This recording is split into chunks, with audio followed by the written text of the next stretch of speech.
No, I just minimized the windows into the Okay. bottom. So now it's just the presentation and Yeah. Zoom. I Okay. think that'll be easiest, right? All right. So we have that. And you want a screen share? It's just a screen button. Let's rank the reservoir more. Okay, sure. Yeah. Water also has to be heated by magma deep under the surface of the understone, causing further delay with the eruption. Okay. That's a lot of information, but it's important to We can understand get how our we can eruptions are get this predicted. on the right-hand side, Yeah, so right? it'll automatically cover. I would like to see Well, think of them on the right-hand side because that helps me. Previous had two Okay, active so times in I know. the eruption, depending on whether the previous eruption was the most short. A long eruption is anything longer than 3.5 minutes. As of now, times are 68 minutes after a short eruption, or 94 minutes after a long eruption. So these times can vary slightly. And over time, I'm already in the meeting. they tend to be growing larger. Check out No, it's this. Yeah, and can we make sure we're all muted as well for the time being? I didn't turn on my camera. Okay. I'm sorry. No worries.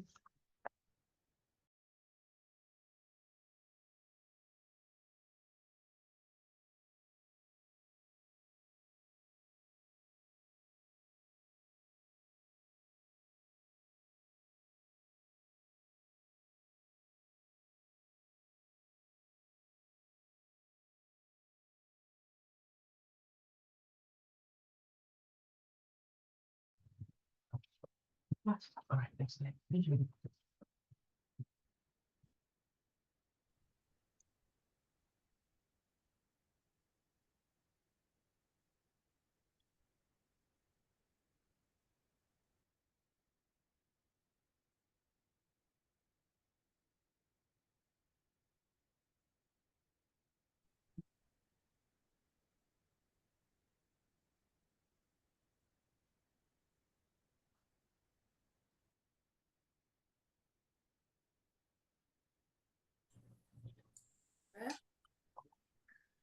괜찮아?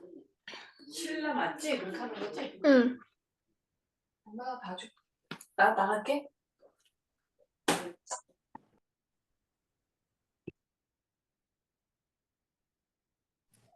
Yes.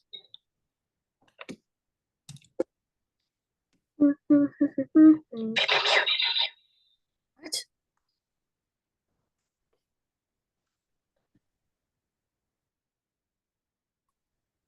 교수님? 교수님? 네. 네. 네. 네. 네. 온타임에 시작하시면 아이들 들어오는 대로 계속 저희가 링크 올리겠습니다. 네, 잠깐만 기다리세요. 예. 자, 언제 시작할까요? 이제 시작하셔도 될 것 같습니다.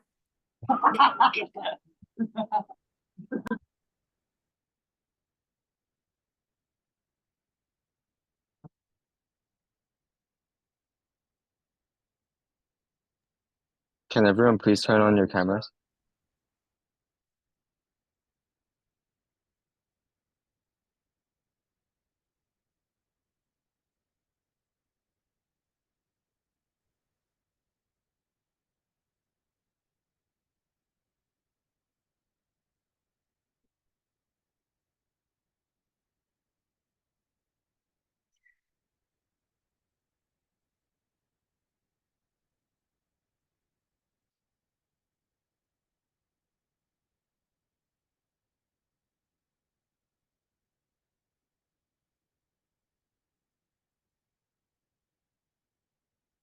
Hello, everyone. Can everybody hear me? Okay, good. I want to make sure everyone can hear me. My name is Do Kim, and I am president of the KW Lee Center for Leadership, which is a nonprofit youth center in Koreatown. We run youth programs for high school and college students, and we've been around for about 19 years. I know that Director Clara Won invited me to come and talk to you today a little bit about Korean American heroes and Korean American pioneers. And so I wanted to just thank her for inviting me, and also to I'm happy to be here and to give you a little bit of information about our Korean American history and heritage. Would it be possible for everyone, I think we have a small group, would it be possible to everyone to go around and just introduce yourself, maybe your name and what school and how old you are? Could we do that?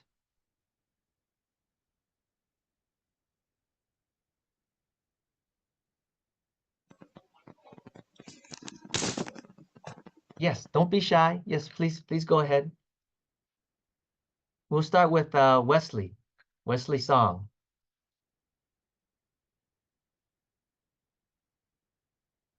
Or maybe we'll start with the person Jonathan next to Wesley. Hi, my name is Jonathan Park. What's it called? I am currently going to sophomore year. I am 15 years old. Okay, and where are you a student at, Jonathan? San Ramon, the Doherty Valley High School. Okay, all right, yeah, I know where Doherty is. Okay, can anyone go next? Hi, my name is Donggun Kim. I'm a rising senior. I will be turning 18, and I go to school in Palos Verdes Peninsula High School. Great, nice to meet you. Next. Hi, my name is Yana Lee. I'm a rising sophomore at OSHA and I'll be turning 16. Oh, and where is OSHA? It's a school in Orange County in Santa Ana. Okay, well, thank you for being here. Next. Hi, my name is Chen Kim, and I'm turning 14, and I'm gonna go to Palos Verdes High School. Okay. Thank you. Next.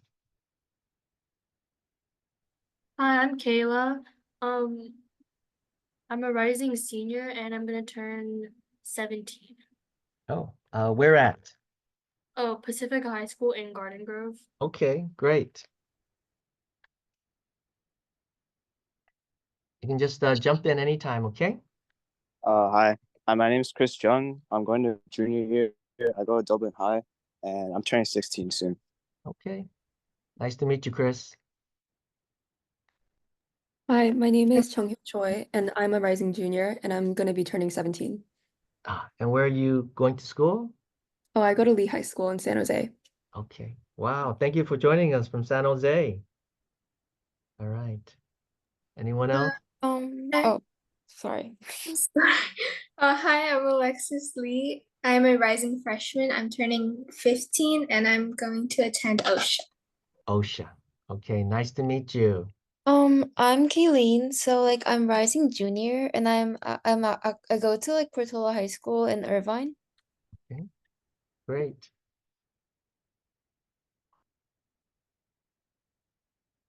Hi, my name is Ashley and I'm a rising senior and I'm 17 and I go to Great Oak High School. Oh, Great Oak, you guys have a great track and cross country team there. I think so, yeah. Your uniforms are like yellow and red, right? I think so. I'm not part of track, so I'm not really sure, but Okay.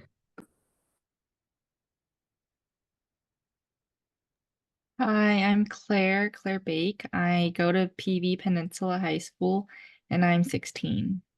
Nice to meet you, Claire.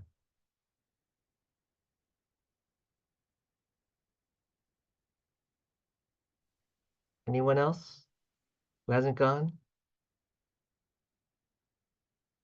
Did everybody go already?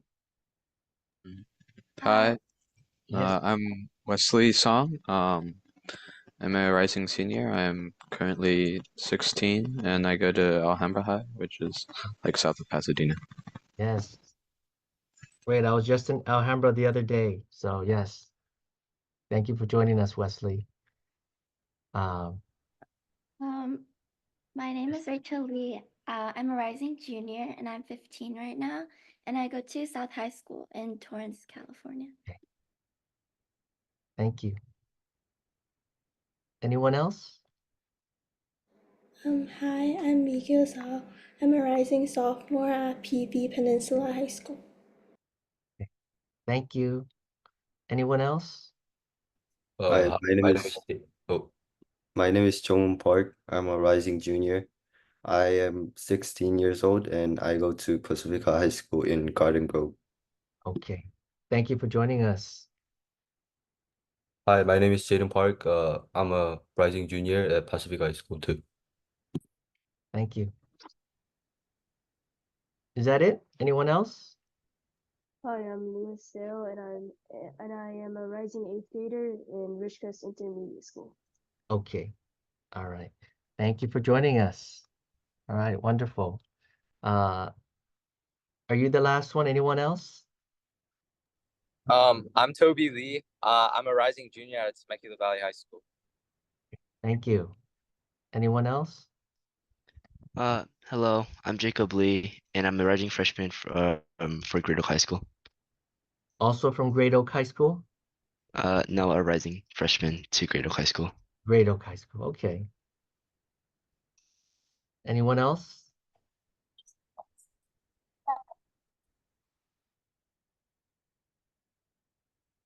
Okay. Well, thank you everybody for introducing yourselves. I always like to kind of know who's in the audience. I'm really excited to talk a little bit about some of these Korean American heroes and pioneers, and some of them, a lot of them I actually knew personally. So it's actually very important for me because these are people that I actually met and I've actually worked with. I visited their homes. And so there's a lot of early pioneers that have kind of paved the way and been trailblazers for our Korean American community, but many of them had passed away now. And so I just want to honor them with this presentation. But before we get to the uh, the Korean American pioneers, I do want to give a little bit of a quick uh, uh, review about some Korean American history, okay? About how we came to this country. I'm not going to do it extensively because I know there are other speakers that will talk about it for you. So I'm just going to go very quickly, okay? I think it makes sense for us to do that so that all of you have some basic understanding about how we came to the United States. And then we'll get into some of the heroes. So what I'm going to do now is I'm going to share my screen. And also, can everybody see this? Yes? Can somebody say yes if you could see this? Yes. Yes. Okay, great. Thank you. So yes, so we're gonna call this the Korean American pioneers. And as you can see, this is a house from way back. I believe this is a house in Riverside, California. And yes, oh, actually, this is in Dinuba, California. Okay. Um,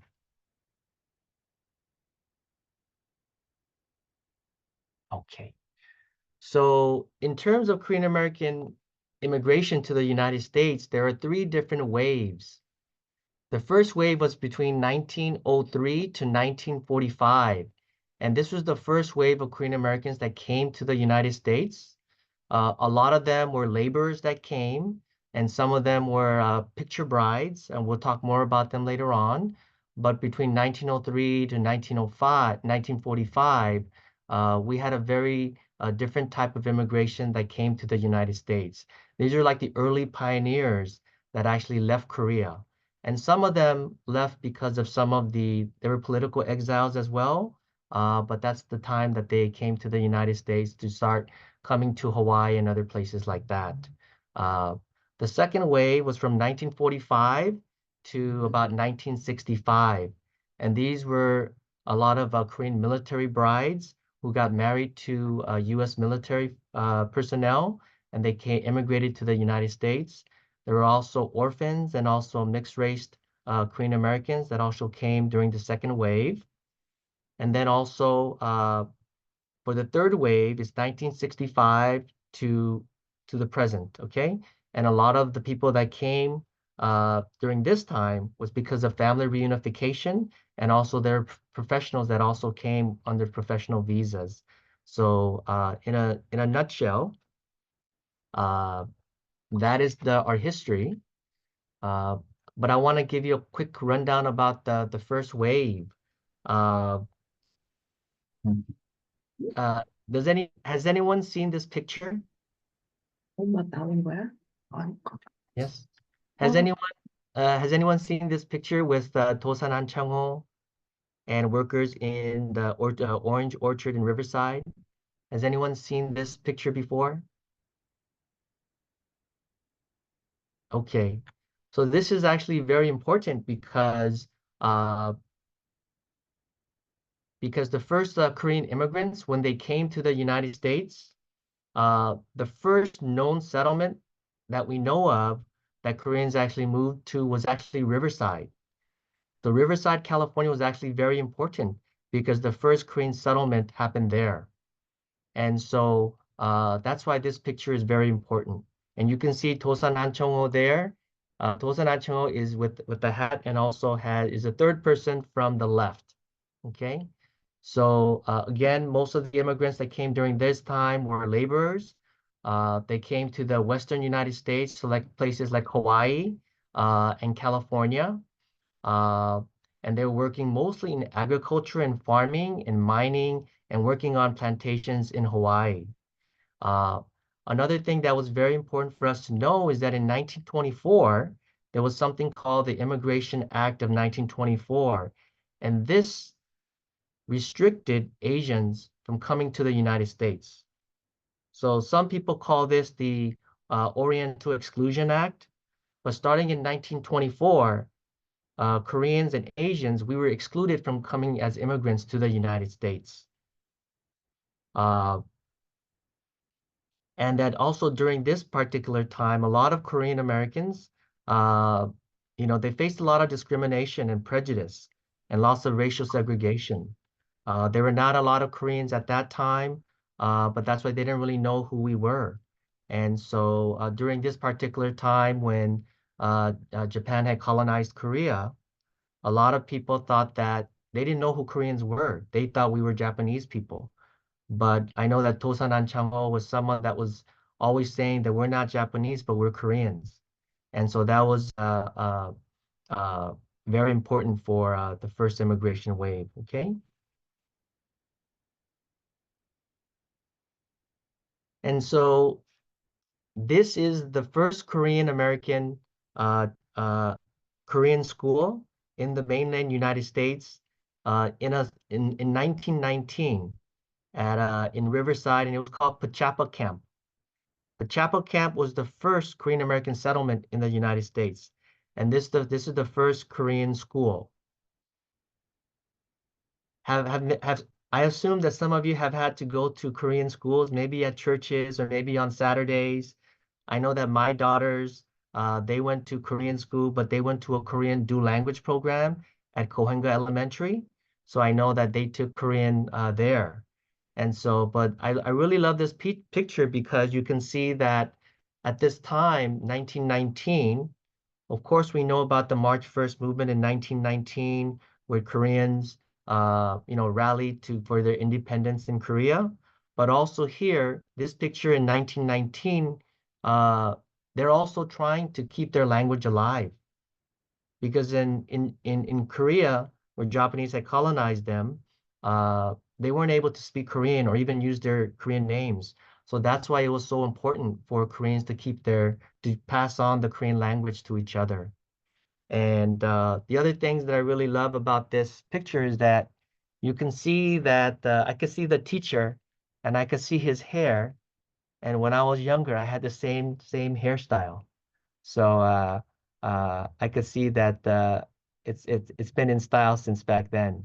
But yes, I just wanted to quickly show you this picture about the first Korean school in the continental United States, and that Pachapa Camp, that it was founded in 1904 out in Riverside. And this settlement had about 300 people at the most, and it closed down in around 1918. And also, Dosan Anchongho, who was a great patriotic independence freedom fighter for Korea, he's one of the people that helped set up this Pachapa camp in Riverside. And so he set up the 국립협회, also known as the Cooperative Association, and he founded it in 1905.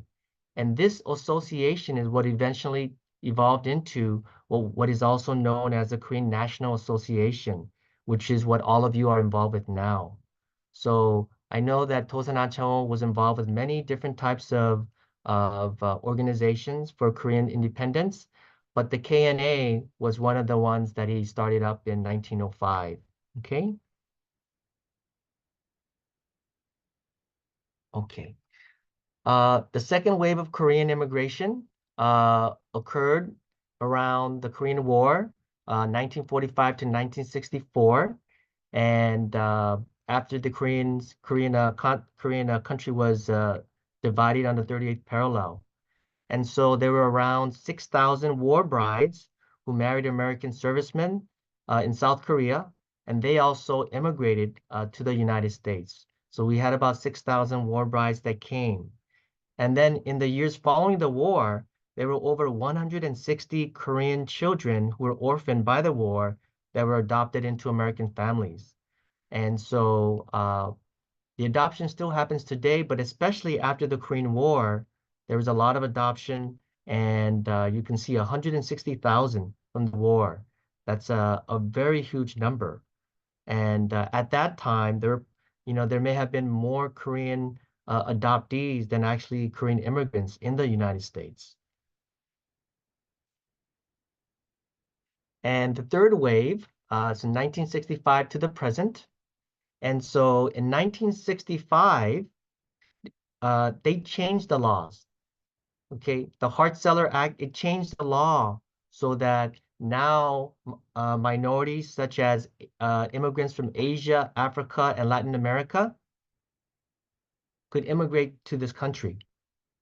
So from approximately 1924 to 1965, Asian Americans were not allowed to immigrate to the United States, except for some exceptions in the early 1950s when they allowed some students to come in. But for almost 40 years, Koreans and Asian Americans were unable to immigrate to the United States. And this new wave of immigrants were much different from the early laborers that came in. A lot of the immigrants that came here, they came with their families, number one. So now you had more family members coming, and then also you had groups of, you had students that also came, you had professionals that were able to immigrate because they were able to get H-1B visas that allowed professionals to come from Korea because they had skills. Okay. And you can see this picture here. You can see Mayor Tom Bradley with some people from the Korean American community, and they're putting up the Koreatown sign. And this sign was put up in 1982 at the intersection of Vermont. There were two signs that were put up at the intersection of Vermont and Olympic and Western and Olympic in Los Angeles. So now we have the start of Koreatown as we know it. So I'm not going to say too much about Dosan Anchang-ho because I know there are other speakers that will talk about him, but I will just quickly just say that Dosan is a very important figure for the Korean American community. And Dosan Anchang-ho and his wife, Helen An, they were the first married couple to immigrate to the United States in 1902 to San Francisco. And also, he is someone that dedicated his life to the Korean independence movement. And he traveled all around the world, was part of the provisional government in Shanghai to fight for Korean independence. So he is someone that is very revered, not just here in Los Angeles, but also in Korea. If you go to Korea, you will see lots of parks and monuments named after Dosan Anchang-ho. So he had a name called Dosan, which is his pen name. So Do means island and San means mountain. So the reason why he gave himself that pen name is because he felt that to fight for Korean independence, he had to be as strong as a mountain and also as an island and stand alone in the face of adversity. So that's why he gave himself that name Dosan Anchangho. You know, and Dosan Anchangho was someone that he was someone before he came to the United States. He actually ran a school in Korea. And he was one of the first people that actually allowed boys and girls to go to school together. Because during that time, boys and girls could not go to school together. But his school, he was forward thinking. And he felt that it was important for girls and boys to go to school together. And also in the independence movement and organizations that he was involved with, he also made sure that women were also part of the leadership. And so I think that he was always forward thinking in that way. And so when Dosan and his wife immigrated to the United States as the first married couple, Korean married couple, they were passport number 51 and 52. Okay. But these are some pictures of Dosan Anchangho. And you can see that he does like the mustache. And okay. So I want to talk a little bit about Colonel Young-ho Kim. Has anybody heard of Colonel Young-ho Kim? Yes, no? You can please unmute and just let me know if you've heard of him. Okay, so no one's heard of Colonel Young-ho Kim. Colonel Young-ho Kim is one of the coolest people that I have ever met in my life. And you would think he's a colonel, and I would think that he would be pretty tall, but actually he's my height. And I'm not too tall, but we're about the same height. And I got a chance to meet him working with the Korean American Museum. I was chairperson for the campaign to support the Korean American Museum back in 1998. And that's where I got a chance to work with Colonel Young-ho Kim. But at the age of 22, Colonel Young-ho Kim, he enlisted in the U.S. Army. He was drafted into the U.S. Army. And so he was put in the 100th Battalion of the 442nd Regiment. And the 442nd Regiment was an all-Japanese regiment. And remember, at that time, there was so much animosity between the Koreans and the Japanese because Japanese had colonized Korea. So when he first got into the 100th Battalion 442nd, his commanding officer asked him, Young-ho, do you want to, I'm going to give you an opportunity to leave and go to another unit. Because I know that Koreans and Japanese don't get along. But Colonel Young-ho Kim, he decided to stay. He's saying that we're all Asian Americans and we're all Americans here. So I'm not going to leave. I want to stay and be part of the 442nd. So he was the only Korean in the 442nd, surrounded by all the Japanese American troops. But he was one of the most celebrated soldiers that came out of the 442nd. And so one of the things that Colonel Young-ho Kim always said is that I am 100% Korean and I am 100% American. And I think that's a very, very important statement that he made, that we don't have to divide who we are as people. We don't have to say, I'm just American or I'm just Korean. We can say we're 100% Korean, we're 100% American. So that was what he told me. And I think that was very important for his identity. And so Colonel Young-ho Kim, when he one of the things is that he won about 19 service medals for the military, and he was very accomplished. And so he joined the 442nd during World War II, but he also fought in the Korean War, and he was the first Asian American to command a U.S. Army combat battalion in the Korean War. So he was someone that was very important for Asian Americans and especially for the Korean American community. But so he served in the U.S. Army for about 30 years, and he reached the level of colonel, and that's a really, really high rank. And when Colonel Young Kim finished his military career, he came back to Los Angeles where he grew up, and he decided to get involved with the Korean American community. He didn't just, once he came back, he didn't just stop and just kind of do nothing. Colonel Young Kim, he got involved with the community. It was important for him to get involved. So he was one of the founders of the Korean Youth and Community Center, now known as the Koreatown Youth and Community Center. He was also helped found the Korean American Coalition, or Hanmi Yeonaphae. He also helped found what we call the CARE Center, Korean Health Education Information Referral Center. So, and that is the largest Korean American clinic in Los Angeles. So there's many organizations that he helped found. He also was involved with the Japanese American community, and he was part of the Japanese American National Museum as well because he was part of the 442nd. And what I loved about Colonel Young Kim is that later on in life, he moved to Las Vegas. But every summer when I ran a youth leadership program, we would go down to Little Tokyo at the World War II Memorial, and he would drive all the way from Las Vegas just to talk to our students at the World War II Memorial in Little Tokyo. So I really respected him a lot.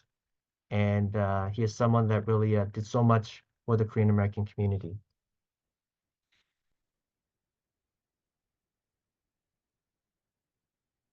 This is Dr. Sammy Lee.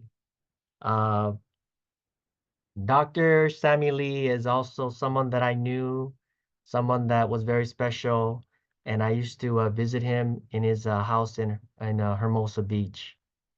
He wasn't very tall. He was only 5'1", but he was the first Asian American man to win an Olympic gold medal for the United States in diving, in the 10-meter platform diving in the 1948 London Olympics. And also in the London Olympics, he did win for the springboard, the 3-meter springboard. He won a bronze medal there as well too. And in 1952, he again won the gold medal for the 10-meter platform in Helsinki Olympics. And so Dr. Sammy Lee he's an amazing athlete. He's only 5'1", and his dream to become an Olympian started when he was about 12 years old. In 1932, we also had the Olympics in Los Angeles. And so his father would, take him close to the Coliseum where the Olympics was, and he would see all the banners, Olympic banners, and he would ask his dad, what's going on here? What is all these banners? He said, well, you have the best Olympics. You have the best athletes from around the world that are here to compete in their chosen fields. And Dr. Sammy Lee said, I also want to go to the Olympics and win a gold medal. His dad asked him, in what? He said, I don't know, but I want to go to the Olympics. Later on, Dr. Sammy Lee found out that he was really good at doing somersaults. And because of that, he decided that he would become an Olympic diver. And you have to remember that during that time in the 1940s, there was a lot of discrimination and racism. So Dr. Sammy Lee's family lived in Highland Park, but he would go train at the swimming pool in Pasadena. But the swimming pool in Pasadena only allowed minorities to use that pool only 1 day a week on Wednesday. So only 1 day a week he could dive into that pool and train. And you know what they did on Thursday, the day after? They would drain the entire pool of the water and put fresh water in there for the Caucasians that would use the pool for the next 6 days. That was the kind of situation that Dr. Sammy Lee had to train. he could only use that swimming pool 1 day a week. So you know what? You know how he trained? His coach created kind of like a sand dune at his back in his backyard. And Dr. Sammy Lee, he dived into like a sand dune in the backyard. That's how he trained to become an Olympic diver. So I think it's just a really amazing story that even though he could use the pool not that often when he was younger, this is how he trained, and he became a gold medalist twice in diving. And he didn't just stop at that, but he also trained Bob Webster to win another gold medal in diving. He also trained Greg Louganis to win other Olympic medals. I think he won a silver medal in 1988. So he's always remained in the diving field and was helping train other divers to become Olympians. And the other thing that Dr. Sammy Lee did was he actually became a medical doctor. So he went to USC Medical School and he joined the Army Medical Corps during the Korean War. Dr. Sammy Lee was an ENT. An ENT means ear, nose, and throat doctor. So that was his specialty. And so Dr. Sammy Lee, I think one of the other really interesting stories back in the early 50s is that Dr. Sammy Lee, when he tried to buy a home in Garden Grove, California, I know some of you live in Orange County. When he tried to buy a home in Garden Grove, they would not sell him the home. And even on other occasions, there were like other white folks that would sign petitions so that not to sell their home to Dr. Sammy Lee. And so that's the kind of discrimination there was at that time. And Dr. Sammy Lee was actually kind of like a sports ambassador. So he would kind of showcase his diving around the world. And when the Russians found out that there were people that did not want Dr. Sammy Lee, they didn't want to sell Dr. Sammy Lee a home in Garden Grove, the Russians made a joke, why don't you come to Russia? We'll sell you a home. And so Dr. Sammy Lee, he's someone, you see him smiling here. Dr. Sammy Lee, he loved making jokes. He loved smiling, and he has so much passion for life. And I think he lived up to about age 96.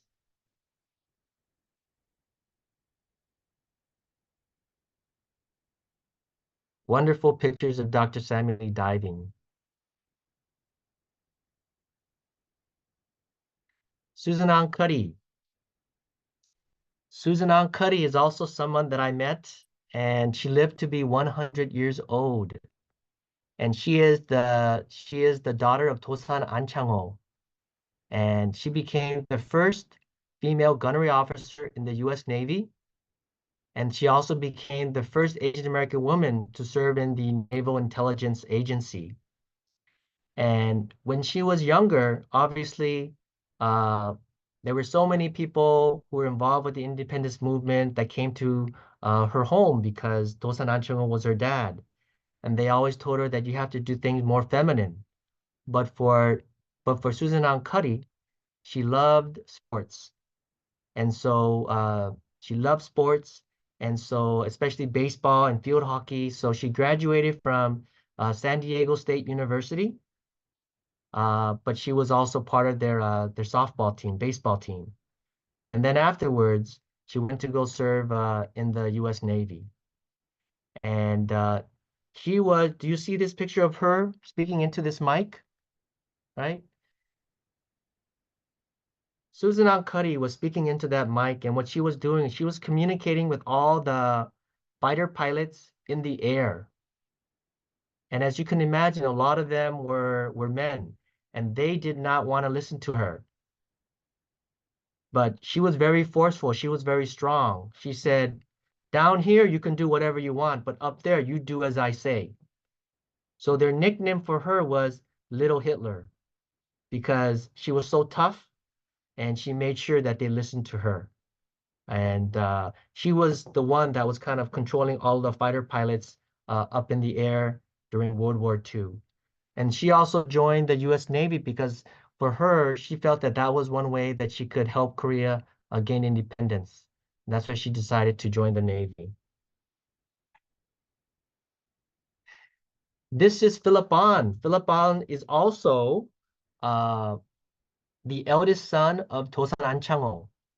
And he is actually the first Korean American to get a star on the Hollywood Walk of Fame.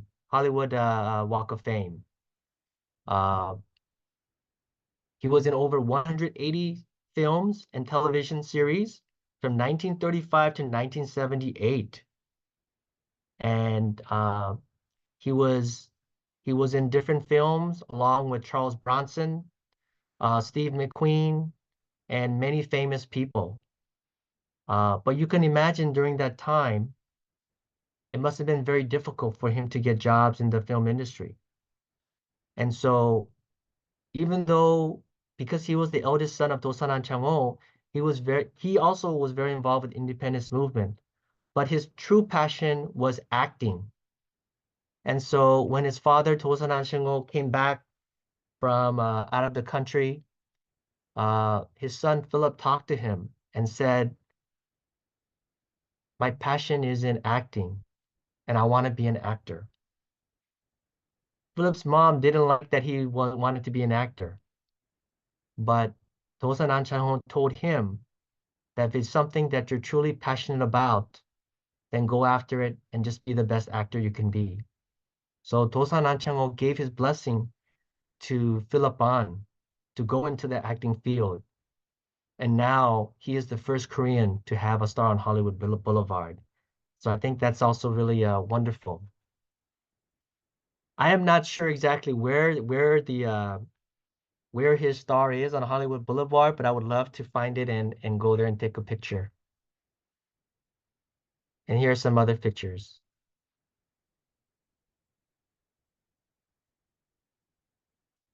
Okay, Harry and Charles Kim. So Harry and Charles Kim, they're also known as the Kim brothers. And their claim to fame is that they helped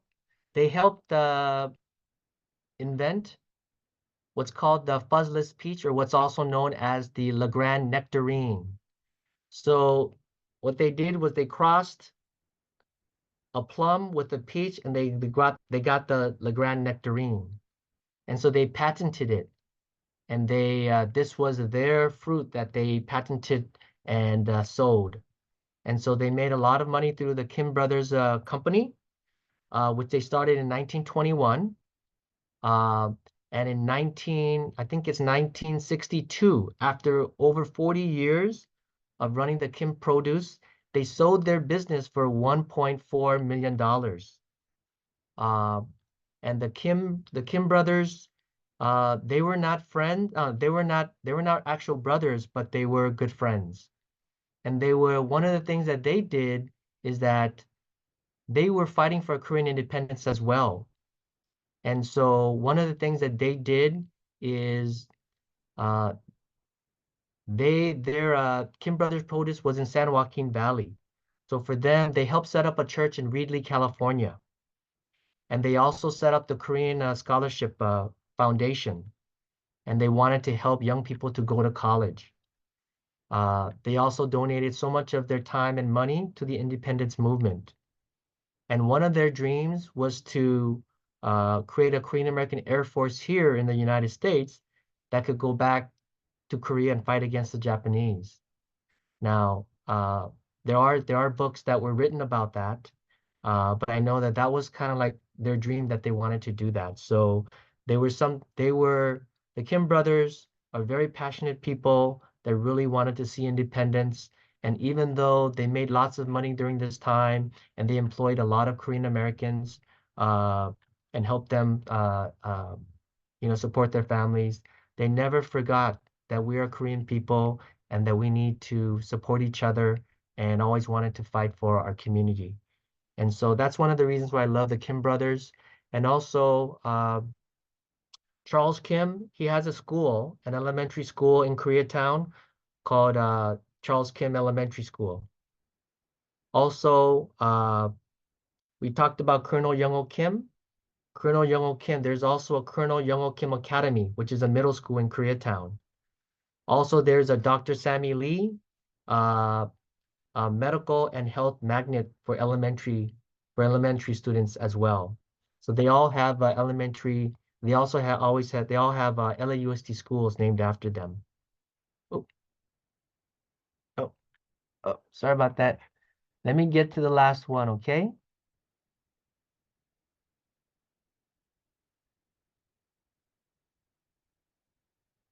Okay.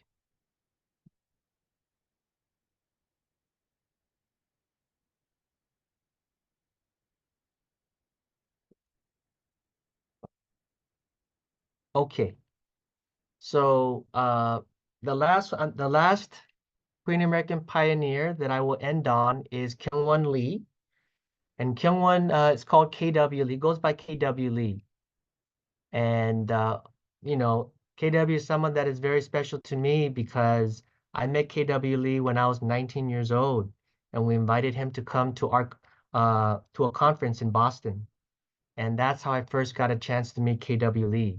But KW Lee is known as the first, not just Korean American, but Asian American journalist to work for a mainstream daily newspaper in the continental United States. So he was the first Asian American journalist. But also one of the things that he's been known for is also helping to free a Korean immigrant named Cho-Soo Lee. So in 1973, Cho-Soo Lee was about 20 years old, and he was convicted for a gang murder in San Francisco, Chinatown. However, he didn't do it. And so KW Lee found out about his story, and he interviewed him. You could see him interviewing Cho-Soo. For about 6 months, he interviewed him, and he investigated, and he realized Cho-Soo Lee didn't do it. They have the wrong person. And so he started writing about Cho-Soo Lee's innocence. And KW Lee wrote 120 stories about Cho-Soo Lee's innocence. And because of that, all these young people, college students, high school students, other people, they all came together and formed the Free Cho-Soo Lee Defense Committee. So they raised funds, they hired attorneys, and they were able to get Cho-Soo a new trial. So they were able to get him a new trial, and he was exonerated. But he spent 10 years, 6 of them in San Quentin death row for a crime he did not commit. And so KW is, that's one of the things that KW is known for and well respected. And on almost any Korean American journalist has been supported by KW Lee. And so, yes, so KW is someone that's very special to me. I think he's someone who's very passionate about the work he does. But KW is now 96 years old. He lives in Sacramento, and he's still doing okay for someone who's 96. But I know he's a great inspiration to me and so many other young people around. So I'm going to stop the sharing and just kind of end it here and just say, I hope my short presentation was somewhat helpful to you in terms of kind of learning about some of the early Korean American pioneers and the legacy that they left for all of us. These are the people that came before us, that blazed the trail. You know, some of them, you know, more than 100 years ago when they came to this country. And they're the ones that they laid the foundation, went through a lot of discrimination, you know, supported the Korean Americans that were here so that we could have a community here that, like places like Koreatown, places like Los Angeles, where so many of us, we can go have Korean food, we can do so many other things, we can go to the colleges we want to go to, we can have the jobs that, you know, that we want to have. Back then, you couldn't do that. I don't know if you know, but places like, I'll just end up with one story. Colonel Young-ho Kim, he rose to be a colonel in the United States Army. But he tried to join the United States Army, but they rejected him in the very beginning until they started to draft him.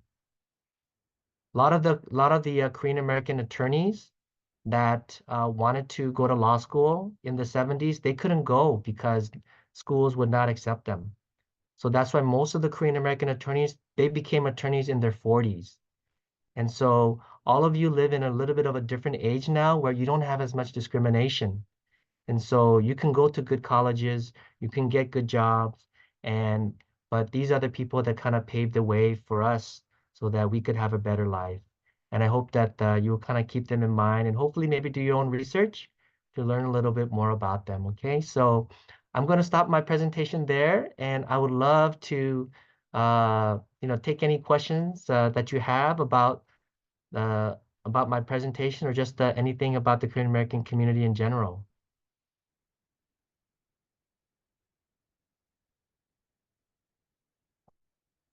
And please don't be quiet, okay? I know that a lot of students, they don't like to ask questions, but I'm going to ask you, please ask questions. I'm happy to answer any of them, okay? When did you start getting involved with the Korean American community, especially in like Koreatown? Yes. Hi, Rachel. Great question. You know, for me, I have been involved with the Korean American community since I was 20 years old. So almost for 33 years, I have been involved with the community in some way. And so Koreatown is very important for me because I also came as an immigrant, but I came when I was 3. So, my parents, when we came here we lived in Koreatown. So I'm one of the few people that grew up in Koreatown, and we've been here for about almost, other than college and law school, I've been in around Koreatown for about 50 years now. And so for me, this place is so important. So I grew up mostly on Olympic and Kingsley. Okay, you guys know Olympic and Kingsley? That's kind of like where I grew up. So that's why Koreatown is so important for me. But I would say that I first got involved when I was about 20. Uh, back around 1991, there were a lot of tensions between Korean merchants and Korean and Black customers. And so I got involved with an organization called the Black Korean Alliance. And so as a 20-year-old student, I got involved with them and started working on building bridges between our communities. And so that's how I got involved with the community. And then in 1992, we had the 1992 civil unrest that happened. And that went on for about 5 or 6 days. And there were so many Korean American merchants that were affected. Their stores were burned and looted. And so the next summer, I came back from college and I started working a lot of riot relief efforts for our community. And so in college, that's how I got involved with the community. So when I graduated from college, I came back to Koreatown and I started a youth leadership development program called the Korean American Youth Leadership Program. And that is kind of like what I still run now at the KWLE Center. So we started that in 1995. So it's been almost 29 years now that I've been running that program. And yes, so that's kind of like how I got involved. But in terms of my involvement after college, I worked in the community. I worked at the Koreatown Youth and Community Center, and I ran all of the after-school programs. I ran the youth leadership development programs. I ran all the drug abuse programs, the HIV/AIDS program. I started a program working with Asian gangs. So if you were back in the 80s and 90s, there was a lot of Asian and Korean gangs in Koreatown. And so we ran a gang intervention program. So you could only get into our program if you were a gang member. If you just shoplift, you couldn't get into our program. You actually had to be a gang member to be in our program. So those are the things how I got started in the community. Yes. Any Thank other you for questions? your hard work. Yes. Thank you. I have another question. Yes. Obviously, when I think of like the Korean American movement and independence movement, I think of Dosan Anchang. And but I've also heard recently that he also worked a lot in educating the Korean Americans. So could you tell us a bit about that? Like Yes. how in Yes. Well, Dosan Chong-ho was an educator, right? He was an educator in Korea, right? He went to school there. He went to a school and he became Christian at that time. But also when he came to the United States, not only did he help found the KNA, but he also helped found the Young Korean Academy. Okay, so through that, he was educating young people, right? And that was something that was very, very important to him, which is educating young people. Because if you really think about any movement that happened anywhere around the world, it's always the young people that are at the forefront, right? They're the ones that are passionate about the issues. Like the older people, they may be passionate, but sometimes they don't have the time, they don't have the resources, they got to work to support. So that's why our Korean American parents, as immigrants, uh, all they're trying to do is really just to, get by and survive and to work, right? So my parents, when we first came, my mom worked in the garment industry making clothes. My dad worked at the gas station in Linwood. And later on, they used to make pottery, and we used to go on the weekends to sell pottery at the swap meets. And but for most of the time, my dad was a cook at a hamburger stand, and my mom was a waitress. So we didn't have any fancy jobs. We didn't live in a house. We didn't live in a fancy place, right? And so, I went to a good college. I became an attorney, but a lot of that was because of my parents and the opportunities they provided for me, the opportunities that the community provided for me that I could have. And so it's also important. Our parents support us so much, so that's also very important to appreciate your parents. And remember that even though our parents, they love us, but sometimes they don't really love us the way that we need, right? Meaning that they're parenting us in the Korean way. But for us, we grew up in the United States. Sometimes we need things like we need hugs, right? We need people to say, I love you, right? I don't think my dad has ever told me I love you. I don't think my dad has ever hugged me. He may put his hand around my shoulder, but he has never hugged me, right? So for me, when I was younger, I used to always think, like I would kind of want that. I think for many young Korean Americans, we want that, like, because we're used to hugging people. We're used to, saying I love you, right? But what I also realized is that I cannot expect my dad, who didn't have a dad himself because his dad passed away when he was 12, okay? I can't expect him to parent me the way that a white or black family would, a father would. So that's why I know my dad loves me because I love sports. I love the LA Lakers, and he likes to talk to me about the LA Lakers, right? I know that, when I was young, I was like the subakwang, right? So he would buy me watermelon because I love watermelon. So those are the things that my dad would do. So I knew my dad loved me. I didn't need him to say, I love you or to give me a hug, right? So I think that's something that's very important, which is that, yes, I wanted those things, but now as I'm older, I realize that my dad isn't built that way because he didn't get that from his dad. So how can I expect him to do something that he never got, right? So we have to have a little bit of a different type of relationship and understand those things, right? It doesn't mean that they don't love us. There's other ways that they express love to us, okay? So yes. Thank you. Okay. Thank you, everyone. I'll see you next Monday again. Okay. This class is so. Wait, can I ask a question? Okay. Would you say you personally faced a lot of discrimination growing up?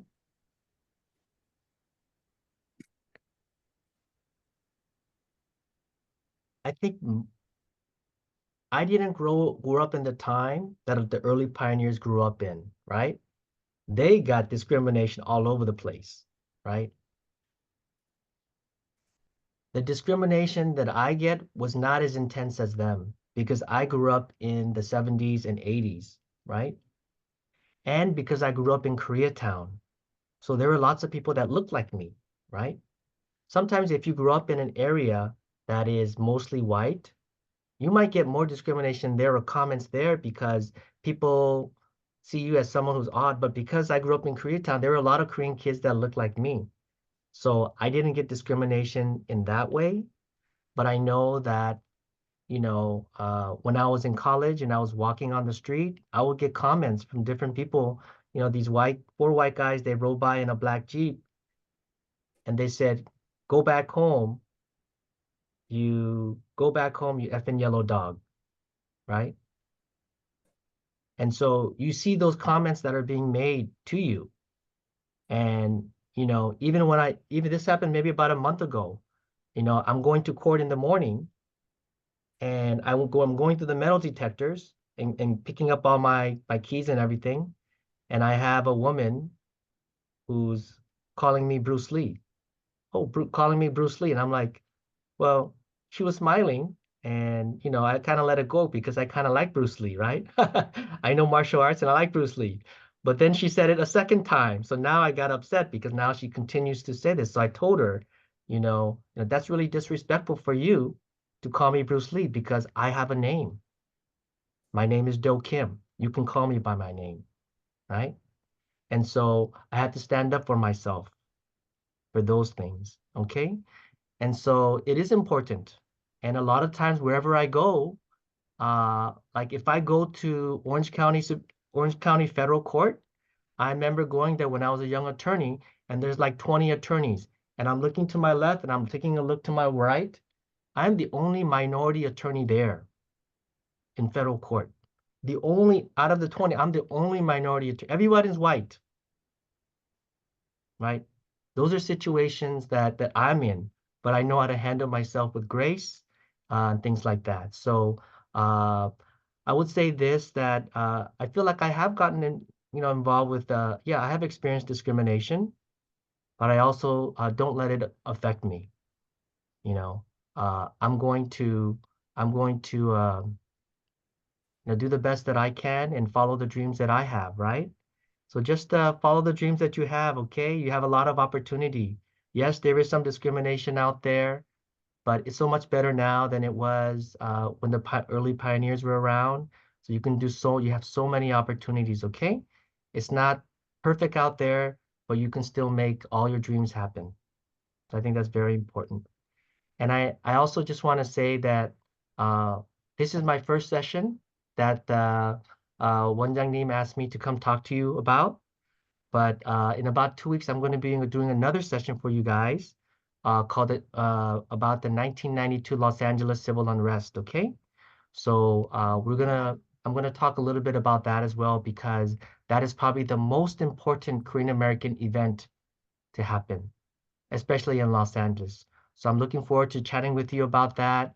I also want to I really appreciate all of your questions.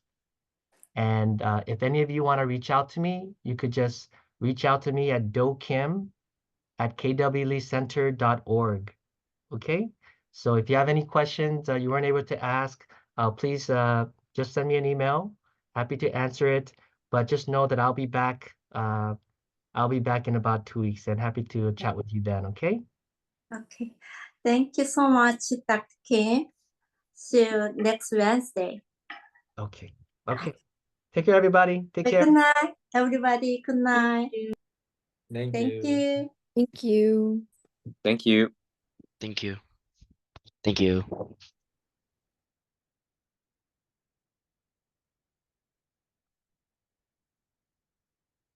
원장님 안녕하세요. 하셨고 너무 강의 좋았습니다, 오늘. 원장님 괜찮았어요? 너무 강의 멋졌어요. 좋았어요. 너무 좋았어요. 너무 좋았습니다. 오케이. 네.